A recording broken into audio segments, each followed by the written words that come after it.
नितीन पिंपळे सरांची एक कमेंट होती की तुरटी पाण्यात टाकून मी घेऊ शकतो का?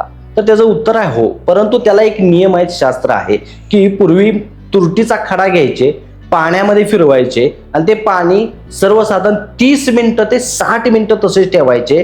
त्या तुरटीमुळे जे जड इम्प्युरिटीज जे आहेत, जसं माती आहे, धातू आहेत, तर ते एकत्र येऊन खाली बसतात आणि ते वरचं जे पाणी आहे ते प्यायला सांगितलंय.